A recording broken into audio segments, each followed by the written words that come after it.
to say goodbye to him. He was a very poorly animal, and I sand-stroked him as he fell asleep for the last time. There is a massive void in my life at the moment with there not being a Freud. It's just so hard. But fabric, so I'm going to tip the camera forward so you can see the fabric. And I have never bought fabric from these people before. This company is called Planet Make It. And what I wanted was some fabric that I'd seen that had come out all over Instagram. It's Mind the Maker, and it is a peony. Peonies are Hannah's favourite flower. They're one of my favourite flowers. And my late husband had peonies in the garden. And when he died, Hannah and I put more peonies in the garden. So when I saw this fabric, I thought, ooh, I think this is a needs must fabric. It's a Planet Make It sticker. And this lady must have known that I've got stickers all around my kitchen. So I should put that. So the first one I've got here, I have not opened them yet. Right, this is the beautiful peony design in a viscose. And I have a couple of ideas of tops that I could make with it. I'm not going to say which one I'm going to choose to make just yet, but I have a couple. It will also go beautifully under the lovely jacquard that I bought from Atelier Brunette last week. I'm unboxing my Happy Mail here. It's a bit of a fabric haul, this, isn't it? Excuse me. This is simply this package. I love the way she's wrapped everything in this beautiful tissue paper. I keep tissue paper to wrap things in. And this is the ribbing by Mind the Maker. And the other fabric, the final fabric I have bought, is the French terry. Whoops, I don't like ripping things. And it is absolutely beautiful. I think the first thing it's going to have to do is go into the wash. But it's so soft on the face, so soft. It's absolutely beautiful. Now I have enough of this to make tops, to make jumpers for both Hannah and myself. So I knew she'd want it. Playtime Peonies it's called. Does it say anything else on the side? 30% wash, see you at 6. Did I say Mind the Maker earlier? Oh my gosh, it's a see you at 6. And it's a very, very lightweight French terry from see you at 6. And why I've got Mind the Maker on the mind, I really don't know. I think it must be all the trauma of the week. So this has arrived. Hannah hasn't seen it yet. She will see it at the weekend when she comes down. So that's what's been happening sewing wise on the Wednesday. Today I am on with my Frugal frocks, and I'm going to come back to that in a minute. But alongside sewing this weekend, I have been somewhat busy. I'm going to take them outside because I am so utterly delighted with what I have achieved in my garden. Here we go. Now, oh, it's not so sunny today, so I can stand here. So my raised bed that was at the top of the garden, in front of that raised bed, I have brought down here. And then I thought, I wonder if I can get another one. B&Q sell them. I don't know if they're exactly the same size as this one, but Hannah and Michael picked me up 2 from B&Q and popped them down yesterday because they've got a slightly bigger car than me. I did those on Click and Collect. Might be doing the Frugal Frocks challenge. I could bring on the Frugal Gardening challenge. So let's go back inside and onto my sewing table. So here's the fabric I've chosen for my Frugal Frocks. This one I think got a lot of comments, and now I actually need 2 meters for the dress I'm going to do. And I will do the Qu'est-ce que tu pour vacances dress in this one during the summer. I think that will be perfect for that, and there's only 1.5 meters of that one, so I will do that. But when I went back to double check which of the 2 patterns I wanted to do, I discovered that Festive Road had another dress that had come out. So this is the Festive Road Perfect Hostess Dress. Isn't that just such the most beautiful, simple dress? Now, it does need a belt, and I'm not going to put the belt on straight away, and I am going to be very naughty with the belt. but I'm waiting for the Atelier Brunette bow buckle to come back into stock, and I'm going to order one of those to go around it.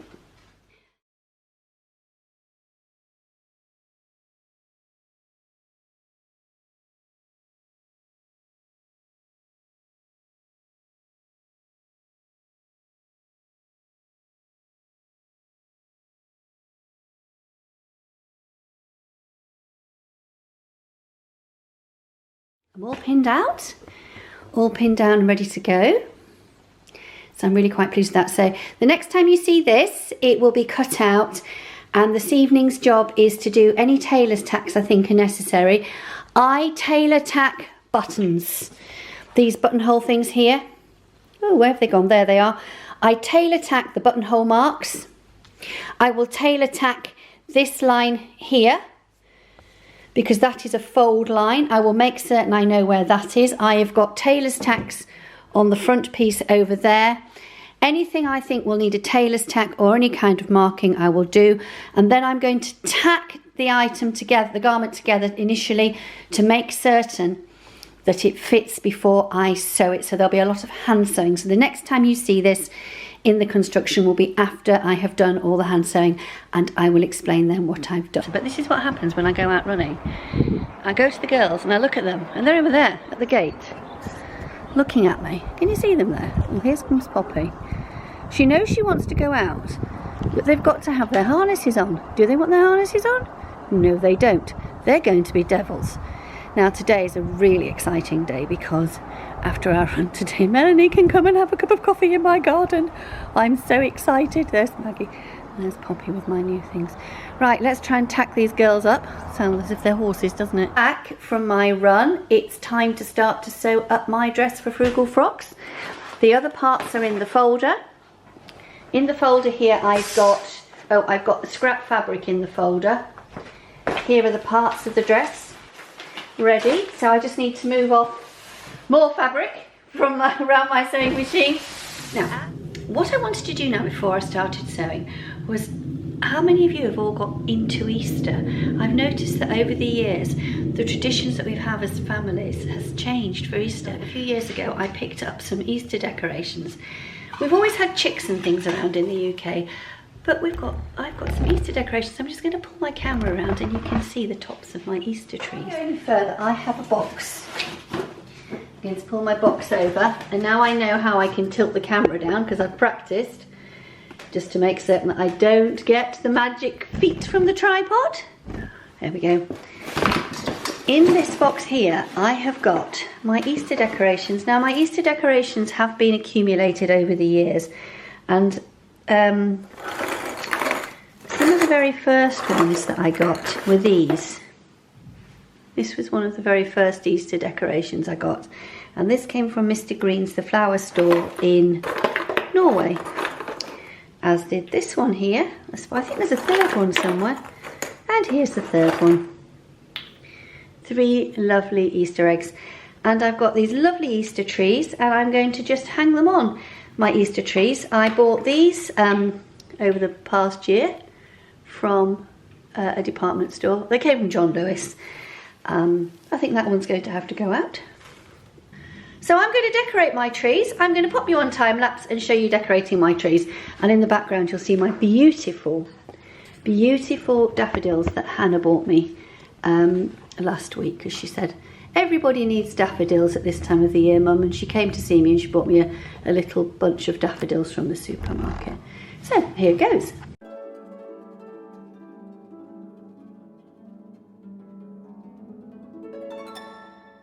Oh, I just hope this does not come out upside down, but I thought I'd bring you on this particular bit of the journey for my Frugal Frocks dress, and I'm actually doing the collar. And what you need to do with the collar is to have that really fine, sharp edge, and it's created through this centre seam here.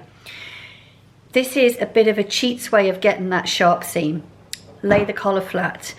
I'm using the IKEA small ironing board and a Russell Hobbs, oops, there it is, a Russell Hobbs travel iron. Over the collar from the wrong side to the right side, and I'm going to firmly iron the seam I've just opened out from the other side. Again, with the little tiny travel iron. This is my top tip of the day. And in it goes to there. And that way. The lady at Festive Road has said, when you're doing the collar here, she suggested that we open out the points and iron those flat first, which gave me the idea of perhaps telling you this. Now, grab it carefully and you can fold it round like so. You can see I've got a very sharp line there. You probably can't see the line of the seam. I'll try and put an arrow in. Lay it flat, because you've got that firm fold, it will fold back over on the seam line.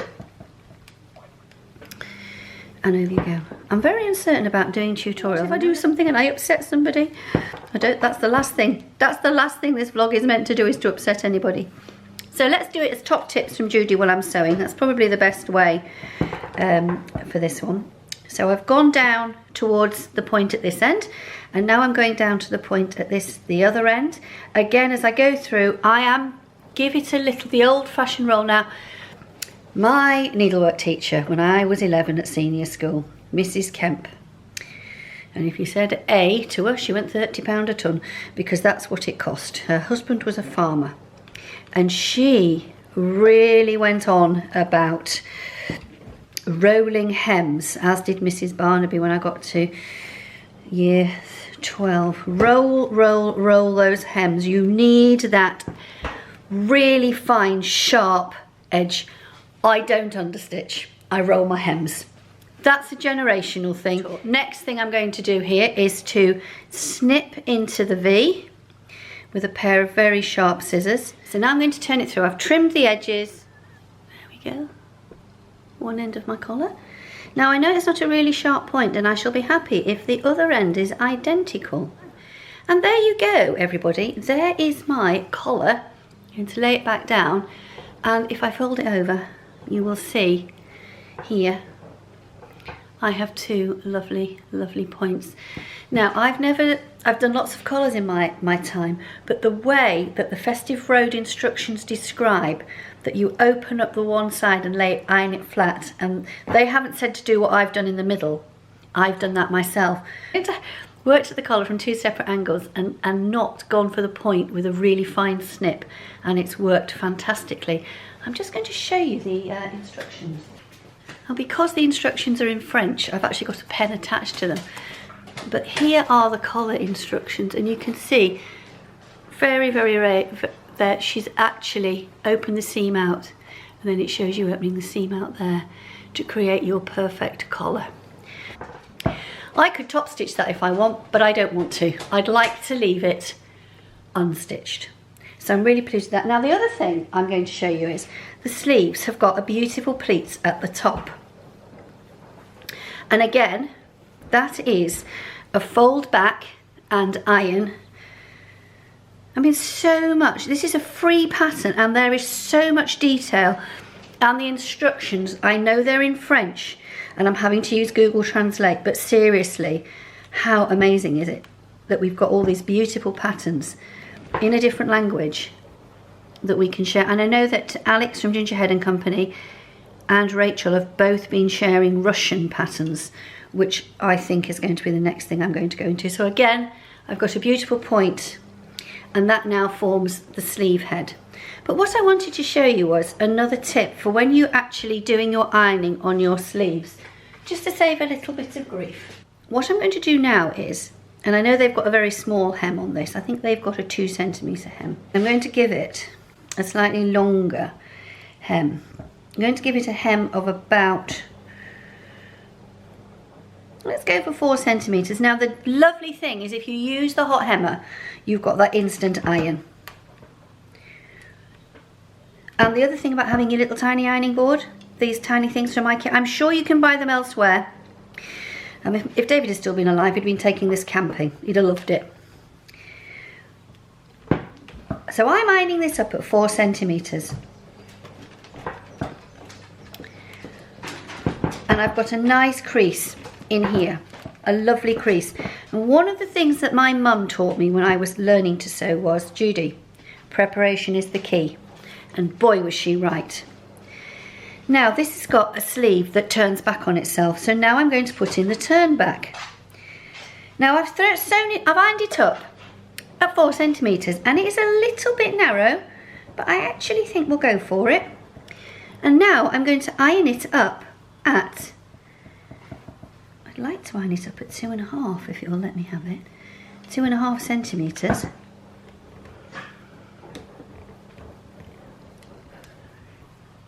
And when I've got it done, so there we go.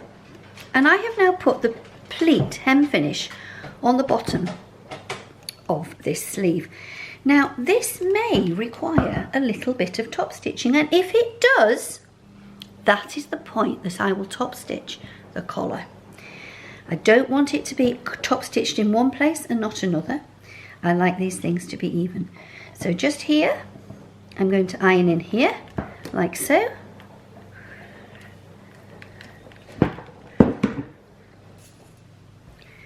Now the reason I've done all of this, and I'm going to just pop in the bottom one here, just at the bottom. Now, I just want it secured in.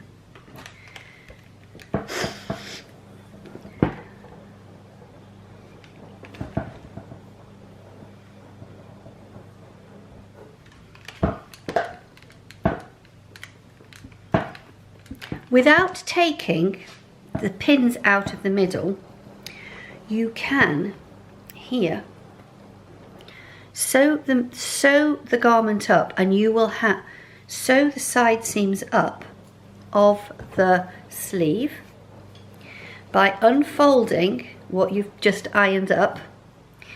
Match the sides. Now, I have sewn the sleeve up, and I've still got some of the pins in. So now it is literally just a case of feeding back now with the seam in it to try and create what I had before, like so. And if you think about it, this is what we were trying to avoid, is having to do the whole thing in the round.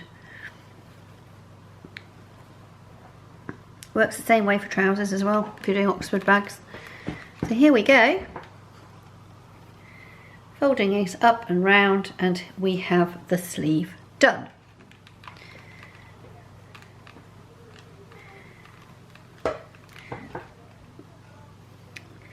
I will turn it through now.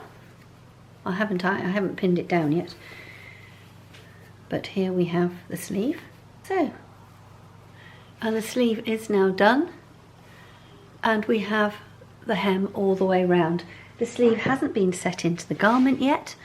I always find that if I can finish the sleeves off before I put them in the garment, not fussing with the hem of the sleeve when the garment's in situ. Here you go, I have the sleeve all done, all ready. So my free arm, once I've turned my sleeve the right way through, will allow me to sew in a complete round without fiddling around with the work, and we know full well that we've got it. So the sleeve just fits on there. And when my dad bought me my Elna back in 1979, this is what I wanted. I wanted a swing needle and a free arm. Now the free arm on my Elna, as it was in those days, wasn't the best free arm. It was quite a bit bigger than this one, but Bernina, I can't speak for other machine makes, so just check your machine. I'm pretty certain most now have these brilliant free arms. Bernina have always had a brilliant free arm on their sewing machines. I'm just trying to think. I honestly, it's really hard because you get used to your sewing machine and what your sewing machine does and will do and it won't do. I know what mine can do, and I just don't know what the other machines out there can and cannot do. So I'm really sorry if I'm speaking to you as if I should know, but you tend to focus on the machine that you have. And I know that this Bernina is an absolute dream when it comes to doing things like this. I know it will do this for me, but there are loads of machines that have got free arms. So I'll just do the first one, and then I'll turn off when I do the second one, because I don't need to do them both. Are you out now, Poppy? Are you going back in? See, one of the rules of Canicross is that it is primarily for dogs, and if you see water, they're meant to get their water. Yes. And Lexi is thinking, do I want to come out of this water, or do I want to stay here a little bit longer? I think Maggie thinks she's going back in, but it's a great way of cooling them down. This is just a, what would you call this, Melanie? It usually has bulrushes in, doesn't it? You can see these are the bulrushes here. We've got some daffodils there. Alexi's having a ball. Oh, thanks, Maggie. Melanie's just noticed. Hi, Melanie. She's just here. And the girls. Oh, Poppy! Yeah. There's always that post that was on Facebook and Instagram, like, which dog will go out of line for the photograph? Well, look at that. That's amazing. Well, here I am, way behind with my Frugal frocks. And I've been playing around with the buttons. I'll show you the buttons in a minute. But I'm going to go on about the necessity to do your samples. Now, as I've mentioned earlier, I haven't used Vilene in this fabric. The fabric doesn't need any extra strengthening or stiffening in it to sew the buttonholes or to construct the garment. But I always do samples when it comes to buttonholes. Now, I'm very fortunate in that my machine has an automatic function. And it will now sew the buttonhole automatically. Now, this is my sample.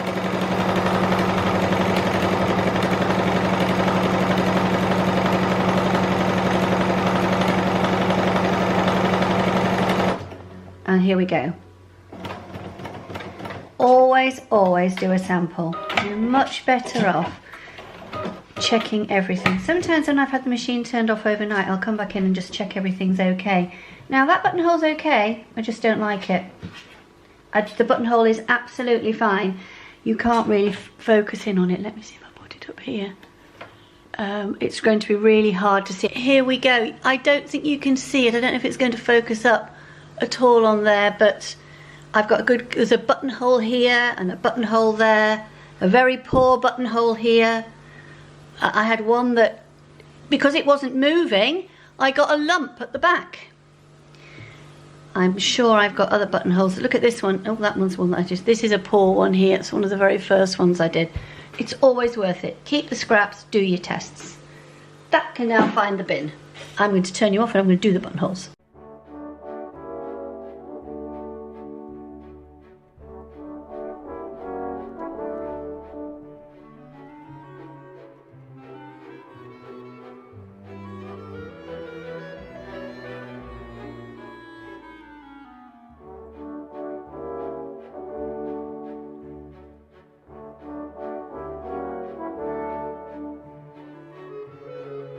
I do hope you enjoyed coming on that journey with me as I made my frock for the Frugal Frocks 2021 challenge.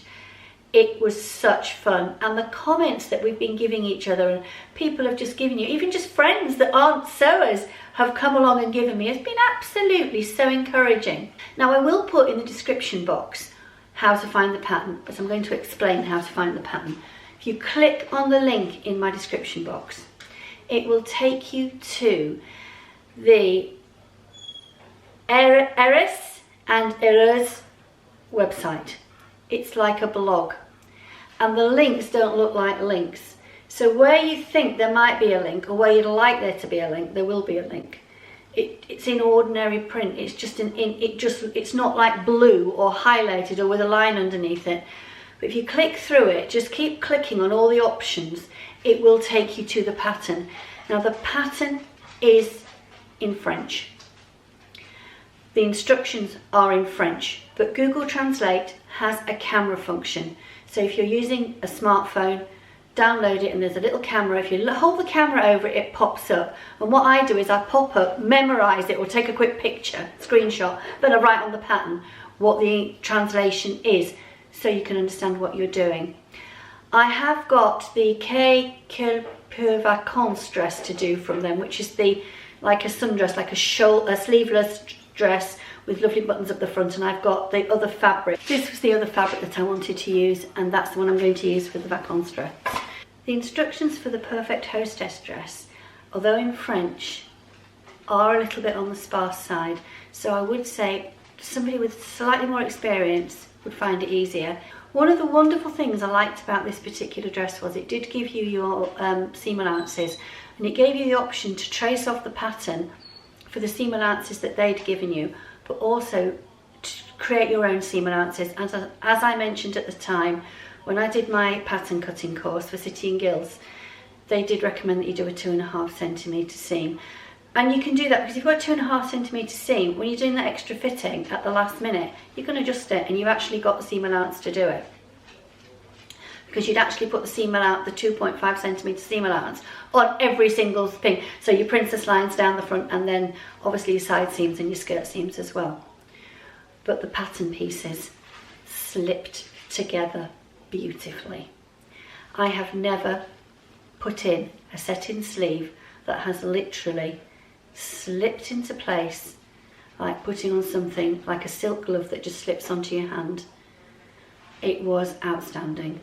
The collar, everything, it fit together perfectly. The princess line seams didn't require much adjustment. The collar didn't require much adjustment. To me, that says that something's been done correctly in the pattern cutting stage and the pattern drafting stage. So as I stand here on Good Friday, here are the hot cross buns I have made this afternoon. My next door neighbour's just been round to collect some. I've given her 4 for her and her husband, so they've got 2 tonight and 2 tomorrow. 6 of those are for Mel and his family. 3 of those are for Rachel because she's going running with me tomorrow, and I shall drop Melanie's off when Rachel and I go out running. And some will go to Tristan. I will not be eating all of these myself. There's no way that I can eat this number of hot cross buns, even though I really like them. And in the background, I've just put my Easter display. And now I'm going to go into the living room and try and finish editing my video. So I'm going to stand here and wish you all the most happy Easter. I'm going to say goodbye for now, and I will see you next time. Bye-bye.